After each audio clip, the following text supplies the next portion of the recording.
Salut à tous et bienvenue dans cette nouvelle vidéo. Aujourd'hui, on va parler de la programmation STM32, plus particulièrement en mode bar métal, c'est-à-dire programmer directement le STM32 à partir de ses registres. Alors, généralement, lors de la programmation du STM32, on a accès à plusieurs couches de logiciels que l'on peut utiliser pour pouvoir soit générer du code, soit pour réaliser un code qui sera appliqué sur le microcontrôleur. Par exemple, sur cette image, vous avez devant vous les différentes couches logicielles pour pouvoir générer du code ou encore pour pouvoir réaliser du code à partir des bibliothèques. Alors, la couche la plus basse ici, microcontrôleur hardware, c'est la partie matérielle du STM32. Et tout au-dessus, on a donc toute l'architecture logicielle toutes les couches logicielles qui sont utilisées lorsqu'on veut programmer sur le STM32. Ici, sur ces couches, on va se placer au niveau de la couche la plus basse, c'est-à-dire au niveau du microcontrôleur hardware. On va programmer directement les différents registres du microcontrôleur sans passer par des couches intermédiaires.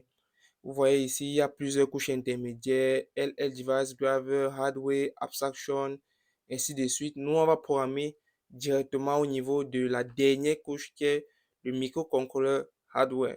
Alors, quels sont les avantages de programmer en mode bar métal sur le STM32? Tout d'abord, on a une performance optimale, c'est-à-dire euh, le code qui est réalisé aura une rapidité plus élevée et également aura un temps d'exécution plus prévisible. C'est-à-dire, si vous lancez le code plusieurs fois, vous saurez à peu près euh, le temps d'exécution que ce code prend et vous saurez même détailler les différentes instructions qui sont réalisées à l'intérieur de ce code facilement. De deux, on a la taille de mémoire qui est réduite. En effet, ici, on n'utilise pas d'OS, c'est-à-dire de système d'exploitation superflu ou superficiel, parce qu'en fait, on programme directement à l'intérieur des registres pour réaliser une tâche précise. Et en plus, maintenant, en troisième, on a la compréhension approfondie du fonctionnement du STM32. En fait, le STM32, lorsque l'on programme directement à partir des registres, chaque instruction que l'on réalise, en fait, on comprend à quoi est-ce qu'elle sert pour pouvoir réaliser la fonction globale on a en train de réaliser. À contrario de lorsqu'on utilise un module ou on génère un code, parfois il y a des lignes que on ne maîtrise pas bien ou il y a des fonctions qu'on ne maîtrise pas le fonctionnement parce que soit déjà on ne maîtrise pas, on est nouveau dans la programmation en STM32 et de deux, on ne maîtrise pas ce qui est généré par le STM32, par la couche qui a généré le code du STM32. Ensuite, comme quatrième avantage, pardon, il y a euh, l'absence de dépendance sur un système d'exploitation, c'est-à-dire ici, si on n'a pas besoin d'un système d'exploitation précis, on n'a pas besoin de l'appeler. On peut programmer directement notre système sans système d'exploitation. Maintenant, je vous poserai bien une question. Êtes-vous fatigué de générer ou de copier-coller du code? Parce qu'en général, c'est ce que l'on fait lorsqu'on ne maîtrise pas vraiment comment réaliser chaque instruction sur STM32. Soit on génère, comme je l'ai montré auparavant, avec les couches applicatives telles que le HAL qui permet de générer du code. Soit on copie du code en ligne parce qu'on pense que ça peut permettre de faire certaines fonctionnalités et on regarde des personnes qui ont réalisé du code et on leur copie cela sans véritablement maîtriser ce qui est à l'intérieur du module. Alors, ça, moi-même, je l'ai fait auparavant. Comme je disais, moi-même, j'ai utilisé des bibliothèques sans comprendre véritablement les différentes instructions étaient réalisées à l'intérieur. Là, j'étais tout de même limité avec ces bibliothèques parce que je n'arrivais pas à améliorer mon code de façon facile. C'est-à-dire, lorsque je voulais améliorer mon code, j'avais toujours besoin de prendre en compte la bibliothèque que j'utilisais parce que c'est pas moi qui réalisais.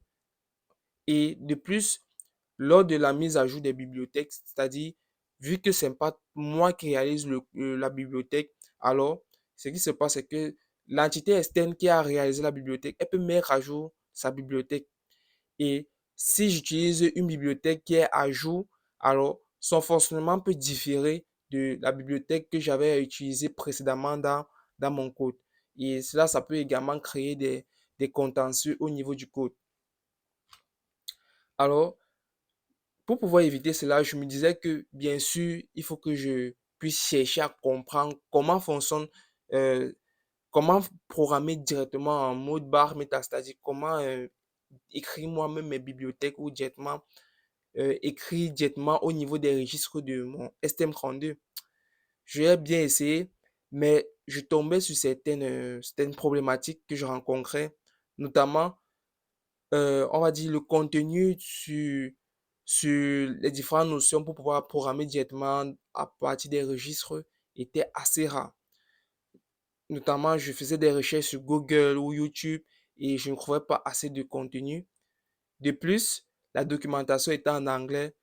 Je suis un francophone, donc au départ, avec mon pauvre anglais que j'avais vraiment du mal à comprendre le contenu, le rare contenu qu'il y avait sur cela. Mais aujourd'hui, ça passe, j'ai développé mon anglais. Et en troisième position, euh, je n'arrivais pas très bien à comprendre les explications qui étaient données sur ces notions. C'est-à-dire, lorsque je comprenais une explication, pour moi, ça me permettait pas, en fait, de pouvoir généraliser certaines notions qui étaient importantes, de, certaines notions qui étaient importantes de comprendre lorsque vous voulez programmer euh, en mode bar métal sur le STM32. Alors, aujourd'hui, bon, je suis en formation en système embarqué à l'école ESUA Laval. J'ai donc pu comprendre, grâce à ma formation, une bonne partie de ces notions en STM32. Je tiens à préciser, je suis toujours en formation, mais j'ai déjà, selon moi, pu acquérir une bonne partie de notions et je pense que, il y a des personnes qui se retrouvent dans le cas où j'ai été et j'ai été pendant de longs moments et j'aimerais donc pouvoir partager ces connaissances que j'ai apprises à mon niveau. J'aimerais les partager au niveau de ma chaîne YouTube au travers de différentes vidéos. Précisément, j'aimerais réaliser une série de vidéos YouTube où j'expliquerai les notions de base pour programmer le STM32 sans être dépendant forcément des bibliothèques ou bien de comment programmer le STM32 à partir directement des registres. Donc, c'est ce que je vais réaliser. Et pour cela, euh, je pense que il me faudrait savoir si déjà ça vous intéresse parce que j'aimerais vraiment satisfaire les attentes de ceux qui seront intéressés par cette petite formation, entre guillemets. Alors, n'hésitez surtout pas à vous abonner, puis à laisser un commentaire pour nous dire, parce que nous sommes un groupe, moi et mon camarade, pour nous dire si vous êtes intéressé par cette formation et si oui, quels sont les points que vous aimeriez qu'on puisse aborder au cours de cette série de vidéos.